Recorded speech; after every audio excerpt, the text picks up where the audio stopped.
نحمده ونصلي على رسوله الكريم أما بعد فأعوذ بالله من الشيطان الرجيم بسم الله الرحمن الرحيم رب اشرح لي صدري ويسر لي أمري واحلل عقدة من لساني يفقهوا قولي رب زدني علما اللهم فقهنا في الدين اللهم إنا نسألك علما نافعا ورزقا طيبا وعملا متقبلا اللهم انفعنا بما علمتنا وعلمنا ما ينفعنا وزدنا علما اللهم إني أسألك اللهم يا مقلب القلوب ثبت قلوبنا على دينك اللهم يا مصرف القلوب صرف قلوبنا على طاعتك اللهم إني أعوذ بك من علم لا ينفع ومن قلب لا يخشى ومن نفس لا تشبع ومن دعوة لا يستجاب لها ربي هب لي حكما وألحقني بالصالحين واجعل لي لسان صدق في الآخرين واجعلني من ورثة جنة النعيم.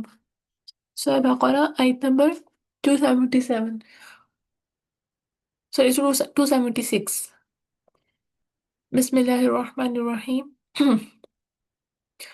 يمحق الله الربا ويربي الصدقات والله لا يحب كل كفار أثيم إن الذين آمنوا وعملوا الصالحات وأقاموا الصلاة وآتوا الزكاة لهم أجرهم عند ربهم ولا خوف عليهم ولا هم يحزنون.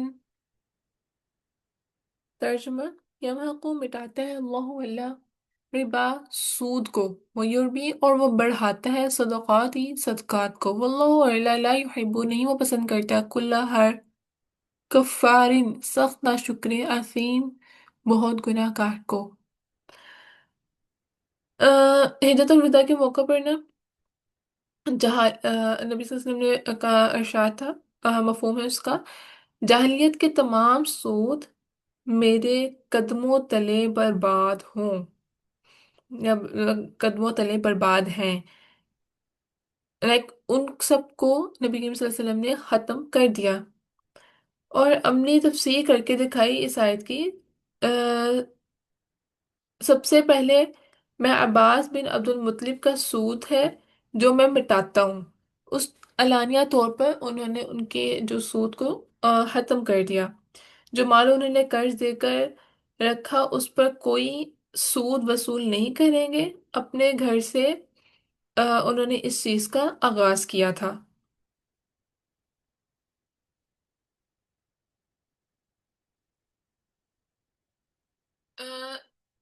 پھر جو بات کہی انہوں نے بھی وہ خود بھی کر کے دکھائی اپنی ذات پر، اس لیے ان کی بات مؤثر ہوتی ہے۔ اگر کوئی کام اب کسی کو ہم کہہ رہے ہیں نا، اگر وہ اگلا بندہ نہیں سمجھ رہا تو سب سے پہلے خود دیکھنا کیا ہم وہ کام کر رہے ہیں، کیونکہ اگر آپ وہ کام کرتے ہوں گے یا میں وہ کام کرتی ہوں گی تو میری بات اگلے پر اثر بھی کرے گی، ادروائز نہیں اثر کرے گی، ٹھیک ہے؟ تو جس طرح سے نبی کریم صلی اللہ علیہ وسلم نے اس حجۃ الوداع کے موقع پر جاہلیت کو جاہلیت کے تمام سود کو ختم کرنے کی بات کی، وہیں پر سب سے پہلے عباس بن عبد المطلب ان کے چچا کا جو سود تھا وہ انہوں نے ختم کر دیا کہ جو ان کا قرض دے کر رکھا ہے اس پہ ان سے کوئی سود نہیں وصول کیا جائے گا۔ حضرت ابو ہریرہ رضی اللہ عنہ سے روایت ہے، جس نے حلال کمائی سے ایک کھجور بھی صدقہ دی اور ہر حلال کمائی ہی اللہ تعالیٰ قبول کرتا ہے، پھر اللہ تعالیٰ سے اسے دائیں ہاتھ سے قبول کرتا ہے اور خیرات کرنے والے کے لیے اس طرح بڑھاتا ہے جس طرح تم میں سے کوئی بچھڑے کی پرورش کرتا ہے، یعنی کسی گائے کے بچے کی کہیں بھی مطلب ایک پیاری سی چیز کی پرورش کرتا ہے یہاں تک کہ وہ پہاڑ برابر ہو جاتا ہے۔ ایک والدین ہے نا، آپ خود کی اگزامپل لے لیں، اگر آپ نے کوئی پیٹ ہے یا کسی بھی چیز کی برنگ کی ہے، کوئی چھوٹا بھانجا بھتیجا ہو جاتا ہے یا کچھ کے چھوٹے بہن بھائی ہوتے ہیں جس کو بہت وہ پیار سے اس کو پالتے ہیں، تو ایک ماں باپ کے لیے ان کی اولاد جو ہے وہ کتنی پیاری ہوتی ہے، اس کو پال پوس کے خیال رکھ کر اتنا بڑا کرتے ہیں، بٹ پھر بھی وہ یہاں پہ بچے کی بات کیا نا تو بچہ بھی ایک حد تک بڑا ہوتا ہے، بٹ یہاں پر پہاڑ جتنے بڑے ہونے کی بات کی گئی ہے۔ ایک ٹائم پر مطلب بہت بہت پہاڑ کا ایک جگہ ذکر آتا ہے کہ ایک جس نے ایک کھجور اللہ تعالیٰ کے ہمیں دی تو اس کا جو نیکی بڑھ کر بہت پہاڑ جتنی ہو جائیں گی. تو ہم اس اور پہاڑ کے مقابلے میں کس قدر چھوٹے ہیں. کوئی چڑھنا چاہے تو اس پہ کتنا ٹائم لگتا ہے، رائٹ.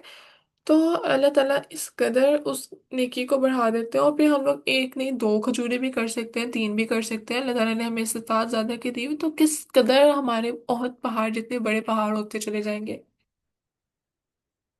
لیکن جو سود ہے نا، وہ اخلاقی، روحانی اور معاشرتی ترقی میں ڈاؤن فال کا جو ہے نا باعث بنتا ہے، اور اخلاقی اقدار کو مٹانے کا باعث بنتا ہے. اس کے برعکس جو صدقات ہے نا، اس سے اللہ تعالیٰ ہم جو ہے ہماری جو روحانی اور اخلاقی تربیت ہوتی ہے، معاشرے میں خوبصورت تعلقات فروغ پاتے ہیں. سود سے خود غرضی اور تنگ دستی اور سنگ دلی وجود میں آتی ہے، جبکہ جو صدقات ہے نا، صدقہ دینے سے انسان فیاض ہوتا ہے، ہمدردی بانٹتا ہے، اس میں فراخی آتی ہے، کھلا دل ہوتا ہے، اعلی ظرف ہو جاتا ہے. تو سود کے نتیجے میں ایٹ دا اینڈ باہمی بغض، حسد، بے حسی ہوگی. جبکہ اگر صدقہ دیں گے تو اس سے باہمی تعاون، خیر خواہی کے جذبات پیدا ہوں گے. ایک معاشرے کے تباہی کا ذریعہ ہے اور ایک ترقی کا ذریعہ ہے. اسی اللہ تعالیٰ سود کو مٹاتا ہے اور صدقات کو بڑھاتا ہے، فروغ دیتا ہے. صدقہ دینے والا انسان جو ہے نا شکر گزار ہوتا ہے، اپنے مال سے خرچ کرتا ہے، اور ان کے لیے کرتا ہے جو ضرورت مند ہوتے ہیں. کہ جس نے مجھے دیا، میں شکر آنے کے طور پر اوروں کو دوں گا، دوسرے لوگوں کو دوں گا. لیکن جو سود خور کی کوئی دلچسپی نہیں ہوتی. کوئی بیمار ہے، موت کے دہانے پر ہے، اس کی دلچسپی صرف اس لیے ہوتی ہے کہ ضرورت مند ہو کوئی اور اس کے جال میں پھنسے. اس کے اندر نہ انسانوں کی قدر ہے اور نہ اللہ تعالیٰ کی شکر گزاری ہے. وہ اللہ تعالیٰ کی محبت سے پھر محروم ہو جاتا ہے. جتنے بھی مطلب سود کے لیے جیسے قرض وغیرہ دیتے ہیں، تو اگلا بندہ مطلب جو قرض دے رہا ہے اور قرض لینے والا کتنا تنگ دست ہوتا ہے نا اس ٹائم. اور جو قرض دینے والا ہوتا ہے، بجائے اس کے کہ اس فراخ دلی کا معاملہ کرے، فراخ دلی کا معاملہ کرے اور اس کو ٹائم دے، اللہ تعالیٰ سے ڈرتے ہوئے اس کو مہلت دے دے، بجائے اس کے کہ ان ریٹرن اس سے زیادہ کی امید ہے. کہ انسان بھی وہ بھی جانتا ہے کہ اس کے پاس اتنی استطاعت نہیں کہ وہ مجھے ریٹرن کر سکتا ہے. ان یہ قرض ہی، جو اس ٹائم قرض کو ہی افورڈ نہیں کر پا رہا، وہ بعد میں سود سمیت مطلب اتنا پرسنٹ کیسے اس کو ریٹرن کر سکتا ہے. تو اس طرح سے جو دل ہے نا وہ تنگ دست ہوتے ہیں. پھر وہ تنگ اس میں فراخی نہیں آتی، اور اس دل میں نا جو کھلے دل نہیں ہوتے نا، اس کے دل میں اللہ تعالیٰ کی محبت بھی نہیں آ سکتی. پھر وہ دل اللہ تعالیٰ کے لیے ایک پتھر کی مانند ہے. پھر وہ اللہ تعالیٰ ان پر کیسے رحم کر سکتے ہیں جو اللہ تعالیٰ کی مخلوق پر رحم نہیں کرتے. اور اللہ تعالیٰ کی محبت تو بہت زیادہ ویلیوبل چیز ہے، لیکن جو سود خور ہیں وہ اس کے پھر حقدار نہیں رہتے. تو اس لیے اپنی زندگی گزارنے کے لیے مال اگر ضروری ہے، اس سے پہلے اللہ تعالیٰ کی رضامندی، اللہ تعالیٰ کی قربت، اللہ تعالیٰ کی خوشی، وہ سب سے زیادہ ریکوائرڈ ہے. سب چیزوں کے بغیر زندگی گزاری جا سکتی ہے، مگر اللہ تعالیٰ کے بغیر نہیں گزاری جا سکتی. ہر کام کو کرتے ہوئے صرف یہ سوچیں کہ ہم اس کو اللہ تعالیٰ کی خاطر کس طرح سے بنا سکتے ہیں. اور وہ کام کرتے ہوئے نا خود بخود سکون اور اسٹریس نہیں ہوگا. کہ پتہ ہے کہ آپ یہ کام جو ہے ایز بینگ اے مسلم آپ اللہ تعالیٰ کی خاطر کر رہے ہیں، اور اللہ تعالیٰ کے کس طرح سے آپ اللہ تعالیٰ کے دین کو اپنے اس علم سے، اس کام سے سرو کر سکتے ہیں. کہ آپ کا کوئی بھی دنیا کا کام دنیاوی نہ رہ جائے، وہ اللہ تعالیٰ کی خاطر ہو جائے، رائٹ. آج سے نا کوئی ایک چیز پکڑ لیں. آپ جتنے بھی سن رہے ہیں نا، اب سب کو ایک چیز اپنی پکڑ لیں کہ جس میں آپ آج کل بہت زیادہ انوالو ہے، بہت زیادہ بزی ہے، بہت آپ کا دن کا ٹائم، میجورٹی ٹائم جو ہے نا وہ لے رہا ہے آپ کا، وہ کام لے رہا ہے. گھر کا بھی کوئی ہو سکتا ہے، لائک آپ کوکنگ کر رہے ہیں،